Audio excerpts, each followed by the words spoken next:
बिस्मिल्लाहिर्रहमानिर्रहीम। ये आज की वीडियो जो है ये ई-लर्निंग सीरीज़ से मुताल्लिक़ है और इसमें मैंने सोचा कि क्यों ना साउंड लेवल मीटर पे बात की जाए। साउंड लेवल मीटर को ऑडियोलॉजी के जो स्टूडेंट्स हैं वो तो जानते होंगे। इसके अलावा जो आम फ़हम ज़बान में अगर बात करें तो ये एक ऐसा इंस्ट्रूमेंट है जो साउंड कितनी है उसको मेजर करता है। तो जैसा हमारे पास वोल्ट मीटर होता है जिससे हम वोल्टेजेस देखते हैं, हमारे पास मल्टीमीटर होता है जिसमें हमारे पास ऑप्शंस होते हैं कि हम वोल्टेजेस चेक कर लेते हैं, एम्पियर चेक करते हैं, करंट का कंटिन्यूटी चेक करते हैं और इस तरह की बहुत सारी। अब जैसा कि कुछ अच्छे वाले और मल्टीमीटर्स आते हैं तो उसके अंदर हम जो है RMS कैलकुलेशंस भी मेजर कर सकते हैं, फ्रीक्वेंसी मेजर कर सकते हैं। तो इसी तरह जो है हमारा साउंड लेवल मीटर जो है उसके अंदर हम साउंड प्रेशर लेवल मेजर करते हैं कि ये कितना है इन्वायरमेंट के अंदर। तो इसकी एक अपनी इम्पोर्टेंस है। जो इंडस्ट्रीज़ होती हैं उसमें जो रेगुलेटरी अथॉरिटीज़ होती हैं उनकी तरफ से, चूँकि नॉइज़ एक्सपोजर बहुत ज़्यादा होता है, जैसा लूम्स चल रही हैं, पावर लूम्स चलती हैं या इस तरह की मशीन्स जहाँ पे चलती हैं, तो उसमें रेगुलेटरी अथॉरिटीज़ की तरफ से पाबंदी होती है कि वहाँ जो है नॉइज़ लेवल जो है नॉइज़ का जो लेवल है उसको मेंटेन किया जाए। इसके अलावा अगर नॉइज़ लेवल एक्सीड करता है तो प्रोटेक्शन यूज़ की जाए, कोई मफ्स यूज़ किए जाएँ या ईयर प्लग्स यूज़ किए जाएँ। इसके अलावा जो हमारा जैसे हम साउंड ट्रीटेड एनवायरनमेंट बनाते हैं या साउंड प्रूफ एनवायरनमेंट जो हम बनाते हैं for the purpose of audiometry test जहाँ हम परफॉर्म करते हैं या साउंड फील्ड टेस्टिंग करते हैं, तो वहाँ पे भी हमारे पास जो एक स्टैंडर्ड प्रोटोकॉल्स हैं हमें उन्हें फॉलो करना पड़ता है और उसके हिसाब से हमें देखना पड़ता है कि यहाँ पे एम्बिएंट नॉइज़ जो है, जो इस सराउंडिंग में जो नॉइज़ है यहाँ लेवल कितना है और उसे हमें एज़ पर स्टैंडर्ड सेट करना पड़ता है। चूँकि अगर एज़ पर स्टैंडर्ड सेट नहीं होगा तो हमारे पास रीडिंग्स जो हैं वो ठीक नहीं आएंगी। तो उस मकसद के लिए हम साउंड लेवल मीटर की मदद हासिल करते हैं। इसकी बहुत ज़्यादा हम टेक्निकल डिटेल्स के अंदर नहीं जाएंगे, बट मेरे पास 2-3 मॉडल्स हैं तो मैंने सोचा आप लोगों को दिखाया जाए। ये देखें, ये एक नॉर्मल सा साउंड लेवल मीटर है और इसके अंदर क्या है, इसमें आपको एक ऑन ऑफ बटन नज़र आ रहा है और एक मैक्स, ठीक है, माइक और ये बैटरी कंपार्टमेंट। तो सिंपल सी चीज़ है। इसके अंदर जैसे ही मैंने इसको ऑन किया इसने मेजरमेंट्स दिखानी शुरू कर दी। अब ये 55 पे चला जाता है, dBA, ठीक है। ये क्या चीज़ है इस पर थोड़ी सी देर में बात करते हैं। तो जैसे जैसे मैं बात करता हूँ या जैसे मैं कोई साउंड मेरा जो है प्रेशर लेवल चेंज हो रहा है, यानी कि एनवायरनमेंट में से देखें तो ये रीडिंग्स चेंज करने लगता है। तो हमें आइडिया हो जाता है कि यहाँ पे सराउंडिंग में जो नॉइज़ का लेवल है वो कितना है। इसके अलावा हमारे पास ये दूसरा टाइप का है, ये थोड़ा अच्छा वाला साउंड लेवल मीटर है, टाइप 1। तो ये क्वेस्ट कंपनी का है, US। तो इसको ये थोड़ा सा प्रिसीजन इसमें ज़्यादा होती है। इसके अंदर अगर आप देखेंगे तो इसमें वेटिंग्स मुझे A, B और C वेटिंग्स नज़र आ रही हैं। इसके अलावा यहाँ रेंज नज़र आ रही है जो 30 डेसिबल से स्टार्ट होकर 140 डेसिबल तक जाता है। हमारे पास यह कंट्रोल मौजूद है।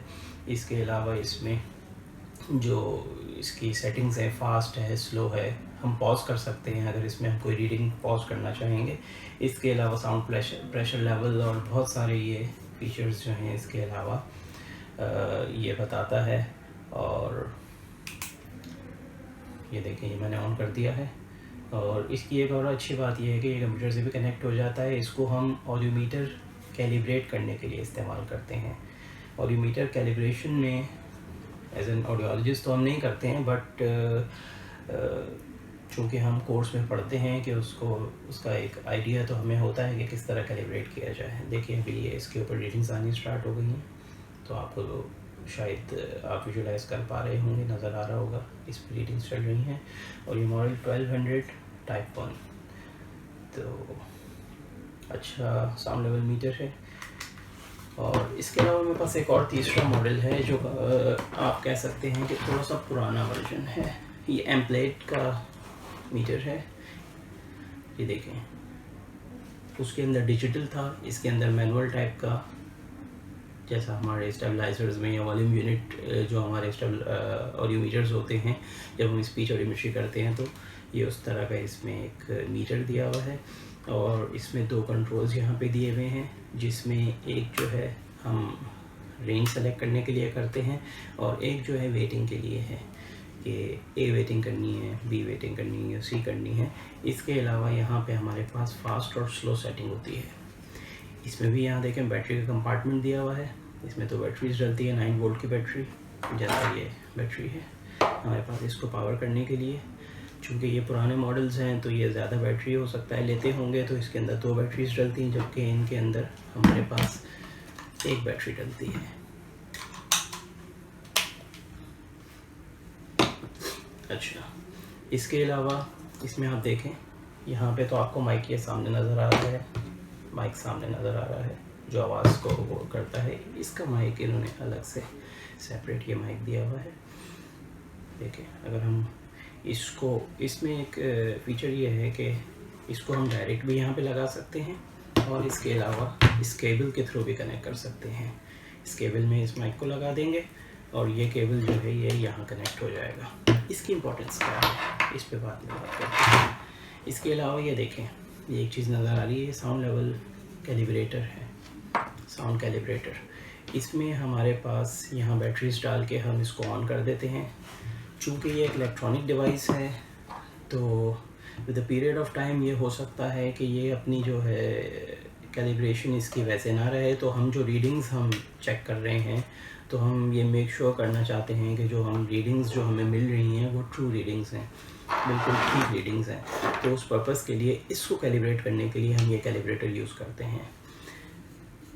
इसमें डिफरेंट तरह के कैलिब्रेटर्स होते हैं। इसमें इसके लिए हम जो ये वाले साउंड लेवल मीटर के लिए है, इसके लिए हम दूसरा यूज़ करते हैं, आई थिंक QC10 यूज़ करते हैं क्वेस्ट का, और ये एम्पलेट वालों ने अपना इसके साइज़ के हिसाब से दिया हुआ है। तो इसमें देखें आपके पास यहाँ पे 100 डेसिबल और 1000 हर्ट्ज़। तो जब हम इसको यहाँ पे 100 डेसिबल्स पे सेट कर देते हैं और अगर इसके साथ हमारे पास वो होता है ऑक्टेव बैंड फ़िल्टर होता है तो हम वो लगा के इसको एडजस्ट करते हैं, साउंड लेवल इसको ऑन कर देते हैं और इसके ऊपर लगा देते हैं। जैसे ही आप इसके ऊपर लगाते हैं तो ये आवाज़ जनरेट करता है और यहाँ पे हमें रीडिंग पता चलती है। फॉर एग्ज़ाम्पल ये 100 डेसिबल्स यहाँ पे प्रोड्यूस कर रहा है, तो यहाँ पे इसको 100 डेसिबल्स पे ही इसको रीडिंग शो करनी चाहिए। अगर 100 डेसिबल्स पे ये रीडिंग नहीं शो कर रहा है तो हमारे पास यहाँ पे एक स्विच होता है, आप कह लें वेरिएबल होता है एक तरह का, उसके अंदर हम स्क्रू ड्राइवर से इसको एडजस्ट कर लेते हैं। जैसे ही 100 पे आता है तो हम इसे हटा लेते हैं। इसका मतलब है आपका साउंड लेवल मीटर जो है आपने कैलिब्रेट कर लिया है। तो साउंड लेवल मीटर को कैलिब्रेट करना बहुत ज़रूरी है प्रायर टू ऑडियो मीटर को कैलिब्रेट करने से पहले, ताकि आपके पास रीडिंग्स बिल्कुल ठीक आएँ। ऑडियो मीटर कैलिब्रेशन मुझे आइडिया नहीं है कि यहाँ पे होती है नहीं। मुझे अपना ऑडियो मीटर कैलिब्रेट कराना था तो मुझे पता चला कि दुबई में कुछ लोग करते हैं या आपको इंग्लैंड या US भेजना पड़ता है। कैलिब्रेशन इसकी मदद से करते हैं। इसमें हमारे पास एक कपलर होता है जिसको आप NBS 9A कपलर होता है, 6cc उसका वॉल्यूम होता है। कपलर एक तरह की चीज़ है, यानी कि ऐसे एक चीज़ है जो इसके और हेडफोन के दरमियान में आती है। तो हम वो कपलर यहाँ पे एडजस्ट कर देते हैं, इसके ऊपर रखते हैं, इसमें फ़िक्स हो जाता है और उसके ऊपर हम अपना जो भी हेडफोन है आपके पास, सुप्रा ऑरल है, सरकम ऑरल है, कोई भी है, उसका जो ट्रांसड्यूसर है अंदर का, जो आप कह लें कि हेडफोन है, वो उसके ऊपर रख के उसके ऊपर वेट रख दिया जाता है और फिर ऑडियो मीटर से टोन दे के देखी जाती है कि वो जितनी टोन प्रोड्यूस कर रहा है यहाँ पे भी उतनी टोन है या नहीं है। तो फिर अगर वहाँ डिफरेंस आ रहा है, जो हमारे पास चार्ट है, रेफरेंस का चार्ट, उस पर हम देखते हैं कि अगर डिफरेंस है तो फिर हम उसको सेट करते हैं। ऑडियो मीटर कैलिब्रेशन के लिए हमें 2 चीज़ों की ज़रूरत होती है, इससे भी हो जाता है, फ्रीक्वेंसी काउंटर की ज़रूरत होती है। कुछ लोग ऑसिलोस्कोप भी यूज़ करते हैं ताकि वेव फॉर्म उसका ठीक से हमें देखने में आसानी हो, हमें अंदाज़ा हो कि कहाँ नॉइज़ आ रही है, क्या हो रहा है।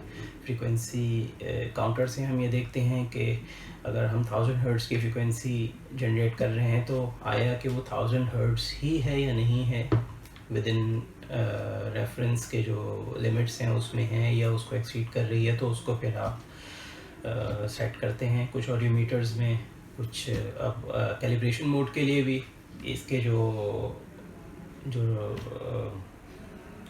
जो सर्विस करने वाले हैं वो लोग जानते हैं कि किस तरह इसके उस मेन्यू के अंदर जाया जाए। कुछ में कुछ बटन्स दबा के 2-3 बटन दबा के ऑन किया जाता है तो वो कैलिब्रेशन मोड में चला जाता है, लेकिन आमतौर पे वो एक लेमैन को या एक आम बंदे को अंदाज़ा नहीं होता कि हम कैसे कैलिब्रेशन मोड में जाएं। और कैलिब्रेशन मोड में अगर आप चले भी जाएं तो आपको आइडिया नहीं है कि मैं ऐसा ना हो कि मैं अपनी मशीन ख़राब कर दूं। तो इसलिए बिला ज़रूरत तो उसमें महंगी मशीन है तो आप उसके अंदर जाने से एहतियाती करें। और कुछ बात करते हैं कि ये कितने ये तो खैर काफ़ी पुराना है, लेकिन ये उस ज़माने में भी काफ़ी ठीक ठाक महंगा होगा। वैसे ये जो अभी ये जो साउंड लेवल मीटर है, ये जनरल पर्पस जो है नॉर्मल सा ये साउंड लेवल मीटर आपको यहाँ पे 5000 के अराउंड मिल जाता है, लेकिन ये आपको काफ़ी महंगा मिलता है। तो मैं तो काफ़ी महंगा ख़रीदा था, लेकिन ये है कि ये भी आपको ऑनलाइन मैंने चेक किया था $400 to $500 का मिल जाता है। तो ये है, कुछ बातें थी साउंड लेवल मीटर से मुताल्लिक़। तो नेक्स्ट सीरीज़ में इंशाल्लाह नेक्स्ट एपिसोड में हम थोड़ा सा बात करेंगे, कोशिश करेंगे कि हम आपको ऑडियो मीटर्स के बारे में भी बताएं और इनके मॉडल्स, इनकी स्पेसिफिकेशंस, इनका पर्पस कि किस तरह और इनको यूज़ करने का तरीक़ा, इसके अंदर कंट्रोल्स क्या क्या होते हैं। तो थोड़ा सा हम कोशिश करेंगे कि उसको आपको उसके बारे में नॉलेज दें। Thank you very much. अल्लाह हाफ़िज़।